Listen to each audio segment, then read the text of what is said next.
On today's Locked On Bucks, we are back to catch you up on some pieces of news that have started to trickle out the last couple of days. We addressed the return of Darvin Ham, but Doc Rivers not done adding to his coaching staff. Also, two of the young Bucks on a Mediterranean vacation of sorts. So we dig into that coming up after this on Locked On Bucks.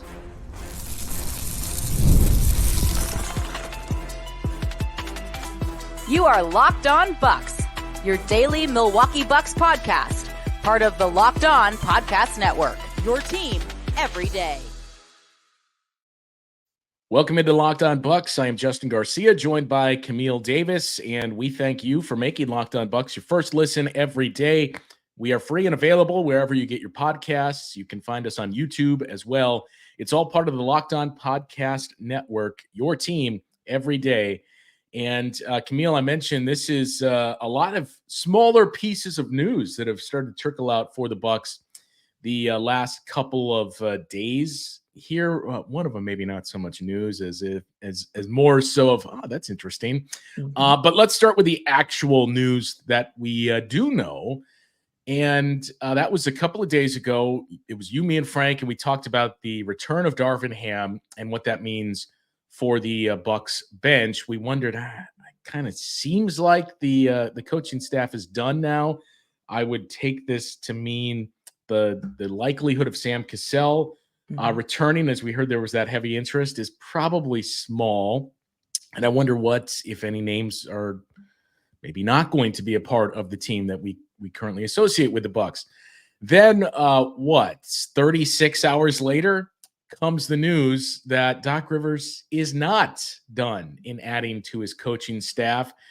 And Greg Buckner, who was on the staff of J.B. Bickerstaff with the Cavaliers for the last handful of years, and again, as we kind of threw out on the last show, the number of head coaches, former head coaches that are on this bench for the Bucks.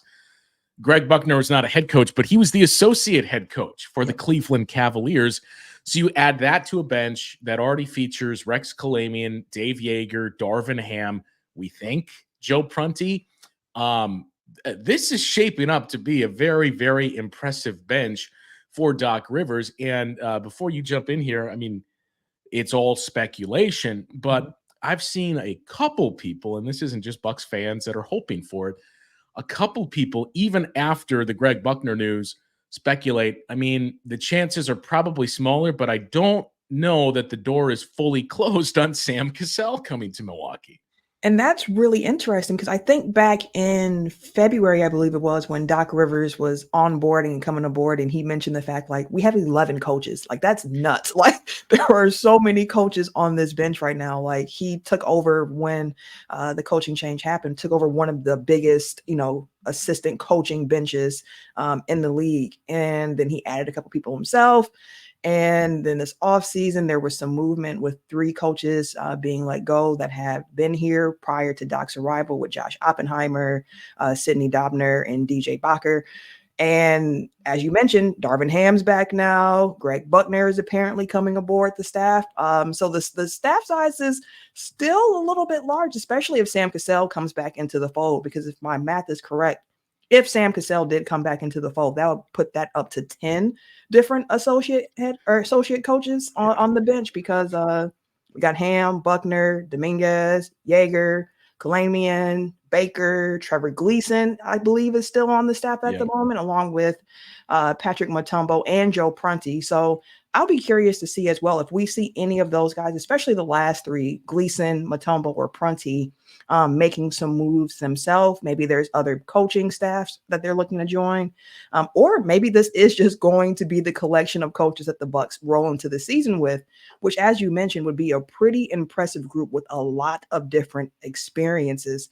Because even Trevor Gleason, although he doesn't have NBA head coaching experience, we know what he did in the NBL. So a lot of experience. We have a lot of former players. Greg Buckner himself is a former player.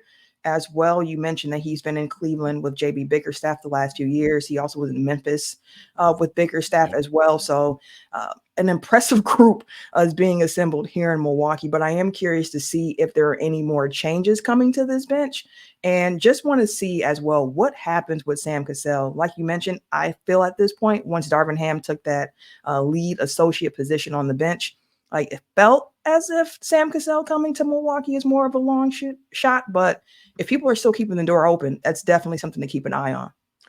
Yeah, I mean, if you forced me to give a, what do you think is going to happen, give a response there, I would lean towards no. I don't think it probably makes sense for Sam Cassell, especially since the Mark Stein reporting makes sense for him to come back, not makes sense for the Bucks to add him. The Mark Stein reporting was they were targeting him as their lead assistant and prepared to make him potentially the highest paid assistant in the league.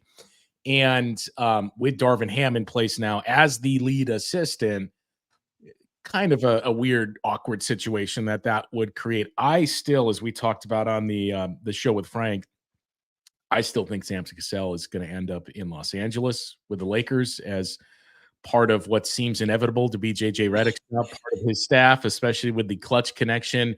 And as we've seen in the past, we kind of joked about the comps with JJ Redick, not to derail this into Locked On Lakers here, but one of the similar hires, if that does in fact happen, Steve Nash.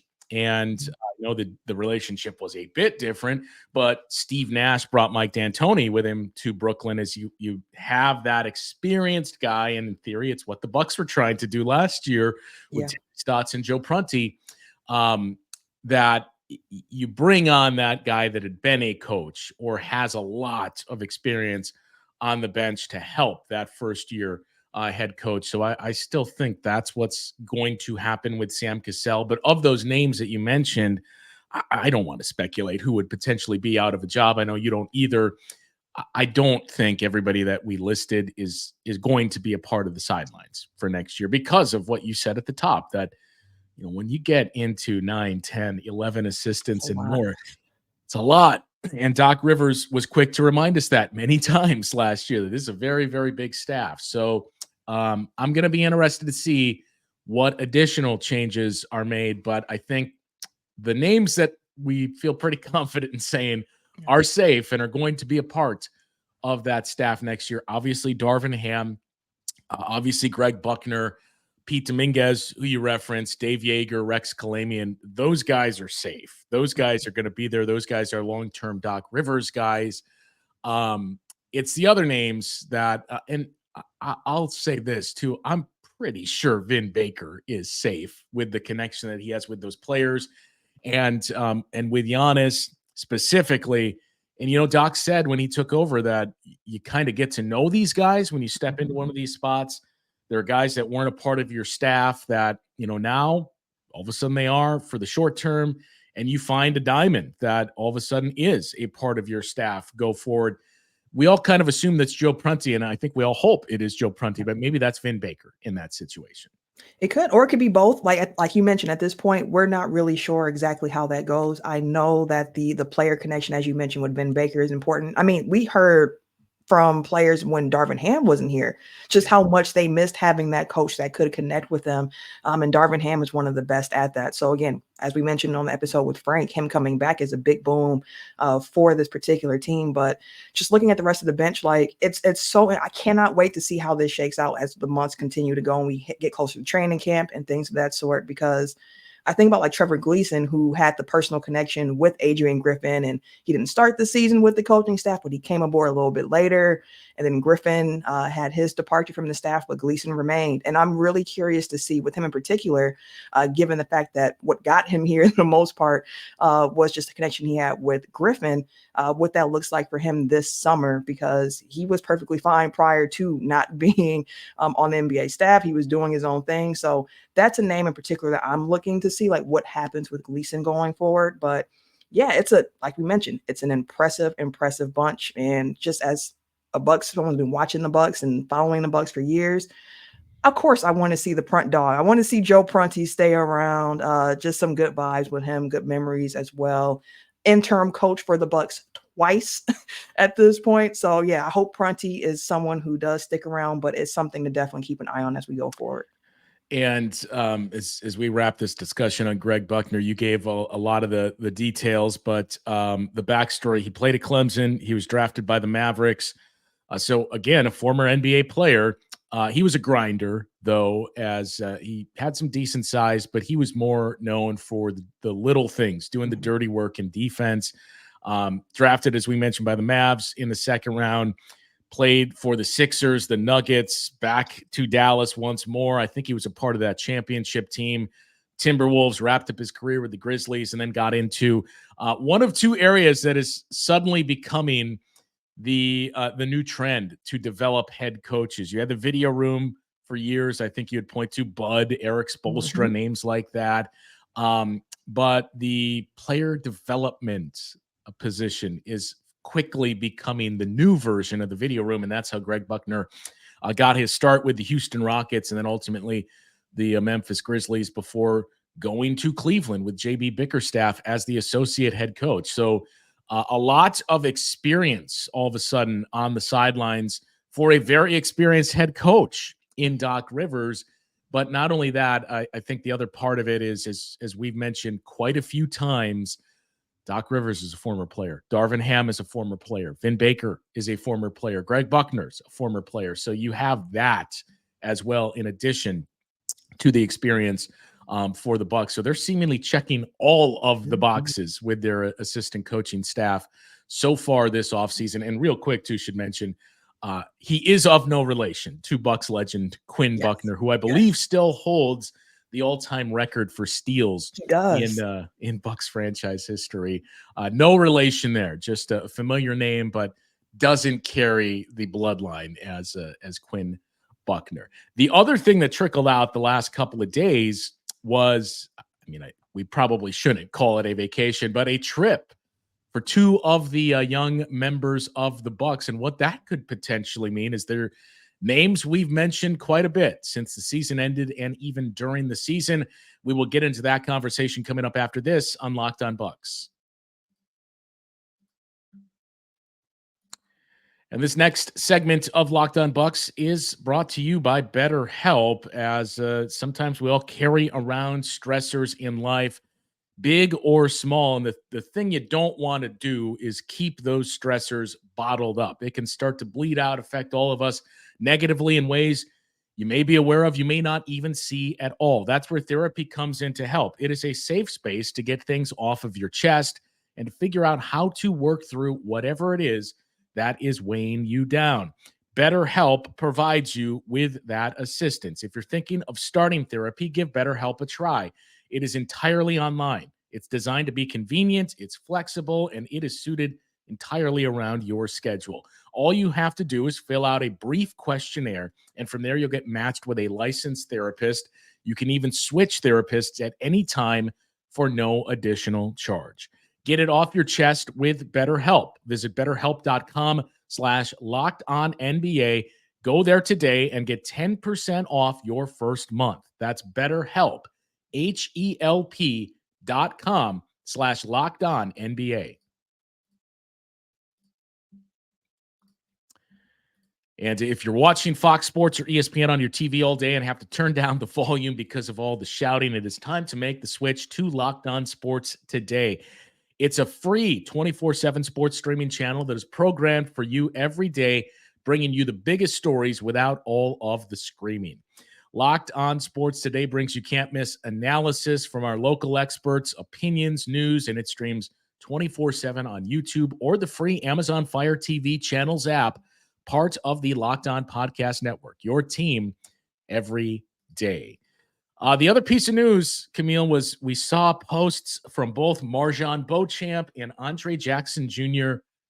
that they are currently in Greece. And I don't think you need to do a lot of sleuthing to figure out why they would potentially be there.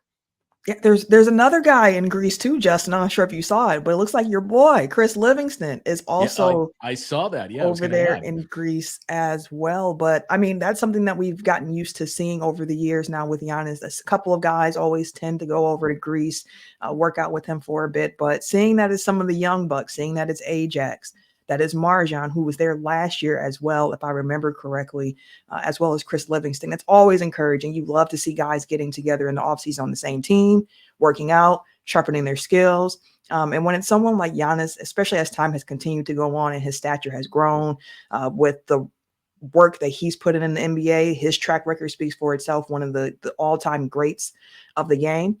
For him to take that time and reach out to the younger players on the team, like, hey, let's get some work in. Like, that's super encouraging. And just, it's also that team bonding. Like Packers OTAs are this week. They're wrapping up on Thursday. And, there's no pads. There's no tackling. You're walking through things, right? And Quay Walker made a comment like, at this point, the chemistry is off the charts for our team. And at this point in the season, that's all you can ask for.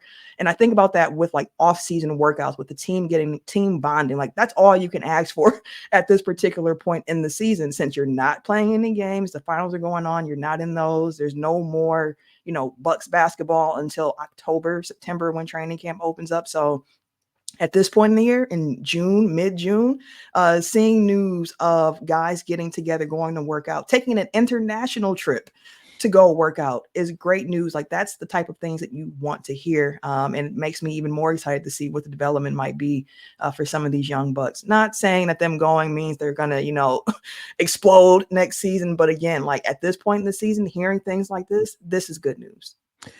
Yeah. And I think the Ajax part is, I don't know that I'd say untouchable, but given what we saw last season, I think we all kind of assume, well, Andre Jackson Jr., unless there's a deal out there that blows you away where he has to be included, he's not getting traded. I think the MarJon name is one that has come up a lot by some fans. It does seem polarizing, may not be the best way to put it, but it does seem as though there's not a whole lot of people that are in between on MarJon. You're either, I don't know if it's going to be there. They should probably look to package that or move him, given that, you're in the second apron as of right now, so you can't package. But I don't know. Maybe they should move him, or it's untapped potential. They still haven't gotten anything out of that. The fact that he's over there, I don't want to read too much into it, but because look, as Giannis has said, he is not the general manager, and I don't want to take too much from it, but I do on the surface have a hard time believing you would be potentially moving a guy if he's over there theoretically working out with Giannis and trying to develop some of that chemistry with the other guys. AJ Green was one name conspicuous by its absence. He did, however, throw out the first pitch at American Family Field the other night, so maybe that's the reason why. I just keep going back to Chris Livingston, that I don't think it's contribution this year. If so, great. I mean, I would love to be surprised by that. But, as I've talked about several times on this show, on the episode we did with Ty and a few others, there's just something there that tantalizes me, that I think, especially when you watch where the league is at and everything we've said for years, the Bucks need this, this, and this. You get some of it from Andre. You get some of it from MarJon. In theory, I think you could get a lot of it from Chris Livingston, but it still needs to be developed. So those three guys, that's the other thing, is I think we talked about this earlier in the offseason.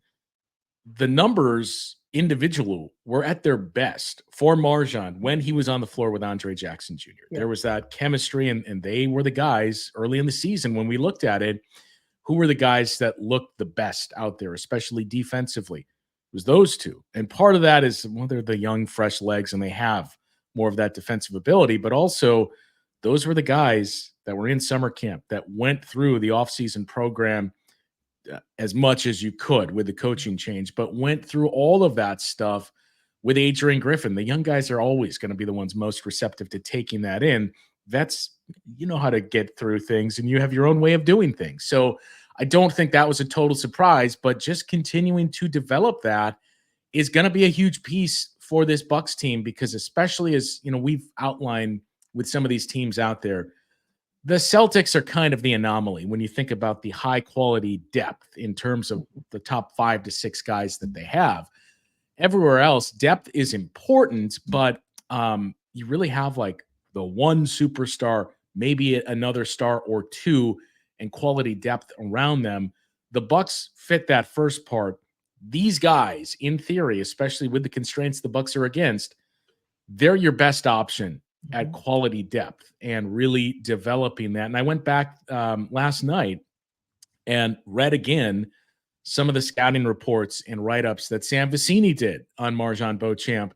Granted, we've seen him play in NBA games since then, but I kept coming back to the lines of, look, I think ultimately his role in the league is going to be as a quality defender. It's going to be important to develop his offense. We saw some growth offensively, but all of the tools, and it wasn't just Sam, others that spoke about him. He looks like an NBA player, 6'6", has a 7-foot wingspan.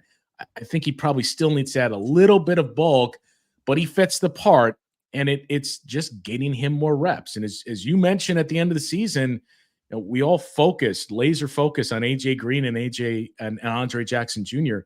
Doc Rivers slipped in that line about MarJon Beauchamp the last time we heard from him. And it's important to remember that, because behind the scenes, like, MarJon was dealing with back spasms. He had a couple of injuries that he was dealing with down the stretch as well. And we've talked about how difficult it already was for the young players to earn playing time under Doc Rivers, given the fact that they didn't have the benefit of going through training camp with him. They didn't have the benefit of Doc being familiar with their games as he was with the vets who he's had to scout against for years. So it took some time for any of them to really crack Doc's rotation. And as we saw, it was AJ Green first, because he had that NBA skill set of that 3-point shooting. And we saw that he was able to move his feet a little bit better on defense. He doesn't necessarily beat himself, which is a great quality for a young player. We saw Andre get in the game a little bit later on into the Doc Rivers tenure. We saw him have some big moments in the Pacers playoff series with the energy that he was able to bring and just that edge that he has to his game. But again, MarJon with the back spasms and whatnot, not somebody who got a lot of time on court under Doc, really just some garbage time minutes there. But Doc calling him out is important. And Doc is somebody who has mentioned player development. We talked about Greg Buckner in the first segment and what he brings in his background. Coming from a background of player development is also important as well, because we've talked so much about how the Bucks need athleticism. We want the Bucks to get younger. And then realizing the Bucks have 4 young guys on their roster already, and they have 2 draft picks in a couple of weeks that they might be able to use. Not sure they'll use both. I don't think they'll use both personally, but there'll be another or 2 young guys on that roster if they do keep one or both of those draft picks. So again, that player development aspect of it is important. So seeing some of the older young guys now at this point, especially with MarJon, with him being going into his 3rd year, as well as AJ Green, and then you have Ajax, so on and so forth. Like, this is a very important development summer for them as well, to see if they're going to be able to contribute 5, 10, 15, maybe 20 minutes for one of those guys. And that's going to be really important for this Bucks team, because salary cap situation with them, it's not going to be possible for them to go out and make a big splash signing someone just outright. So like, if we can get some internal development, that's going to bode very, very well for this team going forward. Yeah. And, I know we've had the conversation quite a bit when people have asked, well, why wouldn't you? When you say that this team needs to get younger, why wouldn't you keep the pick? Part of it is cost saving for a team that, again, is in the second apron, that that's a guaranteed in the area the Bucks are. I believe it's around $2.5 million that pick is. You're going to have to pay them in salary. Depending on where you're at with your roster, you may not need that, where you could dodge that. It's about the same that you're going to pay for the veterans minimum, and that's all the Bucks, right, as of this moment, have to dole out. But in theory, it's, well, you would do it because your window is right now. It's this year. It's maybe next year. Who knows what else you do to pivot from there. But you need guys that are going to help you now, especially as we just went through. Where are you going to find some of this depth, and where are you going to round out the rest of your roster? In theory, a veteran player or a player that has been in the league is going to be able to step in and do that more than a mid-20s NBA first-round draft pick is going to be able to do. I understand you could say, well, you're cutting off your nose to spite your face if you're giving up on getting younger in that process. But the Bucks aren't the only team that would handle business this way. You're going to see it a lot, I think, with teams that are in that spot the Bucks are in, where you may look to trade that pick, especially when it's viewed as a less than stellar draft that we're going into here this upcoming year. A couple other things to touch on. One of them is pure speculation that we'll get into. And then also, because it is the middle of the week, we had a chance to catch up on the latest episode of Clipped. We will share our thoughts on Lawrence Fishburne's portrayal of Doc Rivers after this on Locked On Bucks. Summertime means baseball, and the NBA Finals are here, NHL Finals as well. All of that you can find and bet on FanDuel. Right now, new customers get $200 in bonus bets with any winning $5 bet. Yes, $200 that you can use to bet on everything from the Finals MVP to who's going to hit one out of the park. Visit FanDuel.com/lockedon and add a big win to your summer bucket list. FanDuel, America's #1 sportsbook. All right, Camille, I guess let's start with the pure reckless speculation piece first. And that is the news that news is maybe a bit harsh, but the word that it seems as though Kevin Looney is going to be released by the Golden State Warriors. So there's obviously the local tie there. Tim Kawakami of The Athletic was the first to put this out there. His salary fully guarantees, I believe, either on draft night or just before that. So the Warriors are expected to release him to save money on their massive tax bill. So Kevon Looney hits the free agent market in theory. He obviously has a connection to the city of Milwaukee and state of Wisconsin. And he, to me, would seem to fit exactly what the Bucks are looking for. Now, granted, you're not getting prime Loon here, but I think Kawakami even buried in that report as well. Yeah, he's been working on his three-point shot to try to bring back some of that offense as well. I know he is he's not the guy that he was early in that run where the Warriors were a dynasty, but he's still a monster on the glass, a very good rebounder, a very smart player. He is switchable, more switchable than Brook Lopez as a defender. That he's a very tantalizing candidate. And look, I'd be curious to see what the other offers are for him. But you can kind of talk yourself into, look, given the Milwaukee connection, if Kevon Looney is a free agent, could we coax him into taking a veteran's minimum to be our backup big? Yeah, and to your point about the reporting coming out about the contract situation, even Loon himself, he was on Draymond Green's podcast very recently, and they talked about it, and he was just like, the ball's on my court.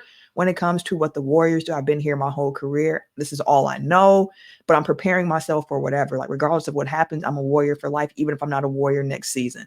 So he's even aware of just the reality of the situation right now, because like you mentioned, this final year of his contract, only $3 million of it was guaranteed initially until that guarantee date comes into play. So we know the Warriors are another team in that second apron who are looking to shed salary somehow, some way. And Kevon Looney could be a really easy way to get some of that money off of the cap for a team that didn't make the playoffs last year. And we might see some changes in Golden State. So as you mentioned, like, I think Loon could be a really good option off the bench for the Bucks. He did mention the fact that he does want to work on that offensive game. Like, and when we saw Loon here in Milwaukee at Hamilton and everything, like, he was a bucket. He was an offensive, that's what he was known for. And then he came into the league and he reinvented himself a bit, just kind of being that role player. I'm going to be a star at my role, and I'm going to do this dirty work for this Warriors team, play some defense, not necessarily getting the buckets. We got Steph Curry, we got Klay Thompson. Like, they don't need me necessarily do that, but I'm going to star in my role. But after this season, which saw him being benched towards the end of the year for their rookie, like Trace Jackson, with Trace. So he was like, I got to kind of figure out how to evolve my game again. And he's like, that's all I've been doing. Like, you can't stay stagnant in the NBA. Otherwise you won't be here too long. So he said he's working on his game. He has a goal, he mentioned, of looking to shoot 35 or 36% from three. And he's been really working on that. Now, that reminds me a bit of when Mike Budenholzer took over and we still had John Henson. John Henson taking corner threes. He was launching those corner threes, and it was so strange to see because we were just not used to seeing John Henson perform in that way. So I trust in Loon saying he's going to put that work in this summer. I don't know if it's fair to expect him to come in at that goal that he set for himself, but just hearing that he's working on it could help expand his game and make him even more playable as the NBA continues to evolve. So I'd definitely be open to Loon coming to Milwaukee on a vet min if that did present itself as an opportunity to happen. He has never taken more than 17 threes in a season. And look, part of it is you have Steph Curry, you have Klay Thompson on the team for portions of that run. You had Kevin Durant on the team. You've had capable shooters there. He's 10 of 60 in his career as a 3-point shooter. And I mentioned, look, he's not the Loon that he was during that run, especially from 2015 to 2019. He's 28 years old, though. I mean, it's not like you're getting a guy that's all right. We know he's clearly on the back half. He's already approaching the mid 30s. Still 28 years old. So in theory, there's still some gas in that tank. And when you look at, played well, sorry to cut you off, but he played well in the championship run for the Warriors 2 years ago. 2 years ago in 2022, he was great in that run. And the other piece of it is, again, this is a lot of hope that's going into this. I will grant you that. But you keep coming back to the Milwaukee ties and how special the area is to him. It was, 2019, whenever it was that Hamilton retired his jersey, and he was there for that. And all of his Warriors teammates joined him. And Steve Kerr talked about how special it was too. And Steve Kerr even shared some thoughts of, Loon early in his career and early in high school. And from there on, he was a much different player. I remember seeing some of these highlights, and that's just not the guy that we have here. He's accepted his role, and he's a smart player, and he does whatever is necessary to help the team win. 28 years old. It's not as though he's a guy that's in his mid-30s clinging to it. And the last piece is, why in theory you could say, I could kind of see this, is obviously that tie to Milwaukee, but the fact that Kevon Looney, it's not the case of which we may end up seeing with another team this year, a guy like a Kyle Lowry who was earning $20+ million and all of a sudden has to become a vet minimum guy. Maybe you get to that point with Brook Lopez next season. Who knows? The season after this upcoming one. Kevon Looney was earning $7.5 million last year. That's right around the ballpark that he's been. And we're talking about going down to about 2.5, 2.7 mil on the veterans minimum, somewhere around that area. It's a setback, but it's not massive that it's not talking yourself into, okay, I'm reducing my salary by quite a bit, by 75% or 80, 90% or more here with some of these guys. So that's the other piece that makes this interesting. Assuming he does in fact get released and becomes available, there are going to be a lot of contending teams that are going to have an interest in him. I think it's going to be interesting to see two of those contending teams who would have an interest in him with more playing time and as a starter, because that's the tricky part with the Bucks piece. You could preserve Brook Lopez. You could figure out ways of Loon plays in these lineups, Brook plays in these lineups, but he wouldn't step in and be a starter per se unless there's another move that's in the works. That's definitely something to keep an eye on as well. But that the role part is important as well, because a player like Loon is the type of player that championship teams would like to have on their bench because he does the little things. He's somebody who is perfectly fine with being a star in his own role. And that's something that we hear Giannis and the Bucks mention a lot, like star in your role, whatever it is that you're here to do it well.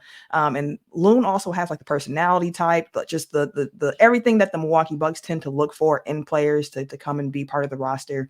He has that in spades. And we already mentioned the local connections to him. He's also very involved with the Running Rebels organization here, a nonprofit in the city where he was a rebel growing up as well. And he always looks to give back. So regardless if Loon comes to the Milwaukee Bucks or not, one thing that we can say for sure is that he is going to be somebody who always comes back to those Milwaukee ties and continues investing in the city, because he's done that ever since he's been in a position to do so. So another reason why I love Kevon Looney and everything that he brings. Seems like he would be a perfect fit with Doc Rivers too. And look, that's the other advantage the Bucks have. You just get Doc Rivers in the room with these guys, and he's going to be able to talk you into, all right, you know what, Doc did it. It's a homecoming of sorts for Doc. He spoke this up. I kind of want to do this too. So that's going to be one of the interesting things to monitor, because it on the surface, it seems like it's a move that's very attainable for the Bucks, and that's the challenge they're going to be up against with that second apron piece. You're going to have to really narrow your window to those type of targets, and Kevon Looney, I think, would be that type of target. So let's assume he does get released by the Warriors. That is one very interesting name to monitor here for the Bucks as we start to approach the free agency period of the offseason. Before we do wrap up here, we both had a chance to catch up on episode number 3 of Clipped. So I believe we're halfway through the series.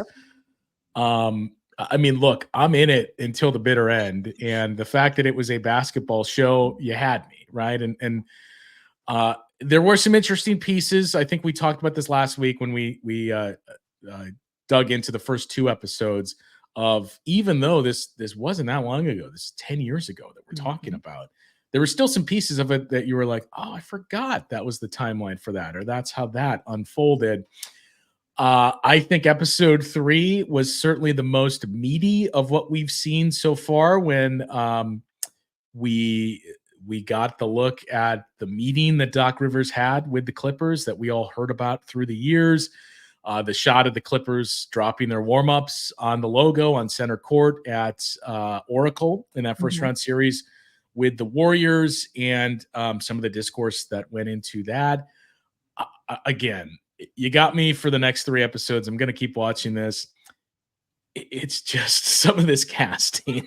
the deeper you get into the series, that's okay, I'm really trying to see past this, but you cannot convince me that this guy is actually this player. Yeah, to the point where sometimes they were talking and I'm like, who is this supposed to be? Wait, who is this supposed to be? And then you go through and you check the credits, like, same. I was like, that was Willie Green. Okay. With Jamal Crawford, where I was just like, who is this guy in this room talking right now? I'm like, this Jamal? So, but yeah, I think episode 3 so far has been the episode that has kept me the most like entertained so far, because that decision of what the Clippers were going to do was such a big decision. It was more than just an NBA thing at that point. It was just a news story. So just kind of remembering all that went around that, seeing how it unfolded was really, really interesting. And it made me think about the conversation around the team boycotting. Like, we've never seen a team boycott a game. And then, a few years later, you see the Milwaukee Bucks do that very same thing, where they actually did boycott a playoff game in the bubble, with everything that was going on with the Blake shooting here in Kenosha. So it was just really interesting thinking about that. And then the role that Doc played in the bubble as well, of helping the teams and everybody kind of figure out what they want to do, and just kind of being another voice that they can lean on. And again, it made me think about everything that Doc Rivers has seen and been through in his career. Like, that Clipper stop alone is a lot to try to handle with the way Donald Sterling was, and trying to navigate that and trying to shield his team with him being the spokesperson, and trying to do as much as he can to kind of take some of that pressure off his team while they're in the middle of the playoffs. Like, this is what you played all season for. Like, it was just one of those moments of going back in time and being like, I remember this, and the conversation around it, and seeing it again still gave me chills thinking about the conversations and everything that went around it and how the team responded, and then leading into like the bubble and seeing the Milwaukee Bucks actually do the boycott and all those feelings that came with that as well. So, I mean, Clipped, like the casting, as we have mentioned, it's questionable. I've seen the jokes on Twitter now saying like, it's very fitting that we've seen 2 LA franchises now both get television shows, and the Lakers is the one on HBO with the great casting and and then you get the FX show for the Clippers with some very interesting casting choices. Yeah, I mean, the casting for Winning Time was incredible. When you look at the Magic casting, even Kareem, like this is buyable. Even Adrian Brody as Pat Riley, and then you have Clipped. Where it seems as though it's like when you're in your fantasy auction league and you spend all of your money on Giannis or on Mike Trout, and then you have to round out the roster. It feels like that's what happened with Ed O'Neill and with Lawrence Fishburne. And then it's all right, well, we just spent 80% of our budget on these 2 guys. So like, let's find somebody that kind of looks like JJ Redick. Not really. Somebody that Hey, he's short. He looks like Chris Paul. Let's do that. But yeah, I think that's the fascinating part. And look, you have to add the caveat, take it with a grain of salt in that it is very clearly slanted storytelling. In the sense that this is not to say, hey, let's give Donald Sterling a fair shot here. In the sense that this is clearly coming from the point of view of Donald Sterling's wife and Doc Rivers. And I think if you go back and you listen to Ramona Shelburne's podcast and you read her reporting, that's painfully clear too. Those were the two sources for this story. I think it's accurate, largely accurate, but that's the one thing you have to keep in mind with this. But that's, that was, as we said at the top, that's the thing is, even though it was only 10 years ago, you forget like, oh man, that's right. That was Doc Rivers' first year. And I do remember reading that President Obama called him. Yeah. And even, and look, that's the other thing is, I think the league was fortunate in the way, and Adam Silver too, that was his first year on the job and he walked into that. The league was fortunate in the way that Adam Silver handled that, especially when you think of the reaction to, man, best commissioner in sports. And more importantly, Doc Rivers was probably the perfect guy to have in that role as the head coach of that team that was going through that, because of his emotional intelligence, his ability to connect with players and communicate with them as well. That who knows how this thing goes and if it goes much more south if Doc Rivers wasn't the guy that was running the Clippers at the time. Yeah, absolutely. And one last thing that I will say, because when you said Adam Silver made me think of this. Now that was a casting choice. When we briefly see Adam Silver in episode 3, like, hey, that looks like Adam Silver. I was like, you guys got that one down. That looks like Adam Silver. I think that's probably an easier one to fill out than, Matt Barnes, JJ Redick, Jamal Crawford. Yeah. Look, I don't know about you. Of all of them, the Chris Paul one is rough. DeAndre, the face looks like DJ. The rest of it, I mean, come on, the guy's like 6'3". Big baby, that may be the like, what are we doing here? But Matt Barnes, example. That's a good one. Matt Barnes is pretty solid. That's a good one. That's a good one. So I'm gonna keep watching. Like I'm already in it. Like I was going to be in it regardless, because like you said, it's a basketball drama. Like I'm here for it. FX had me hooked back when they did the OJ trial reenactment as well. The American Crime Story. Yes. So I'm tuned in.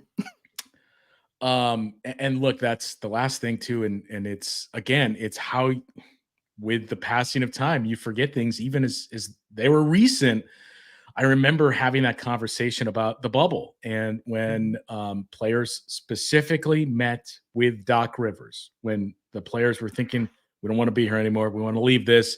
Even when the Bucks chose to forfeit or boycott, I should say, the game, there was a meeting with Doc Rivers that players were speaking with him, and you lean towards, okay, yeah, I get it, because former player, he connects with these guys, et cetera, et cetera, et cetera. And it was, how did I forget this? No, it was because Doc Rivers dealt with that with the Clippers. So of course he's the first guy that the players are going to go to use as a sounding board.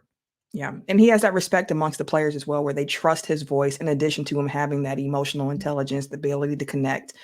Trust is hard to get, and it's very easy to lose. And Doc Rivers has built up a lot of trust with a lot of guys throughout the league, with what we mentioned with the Clippers, what we mentioned in the bubble.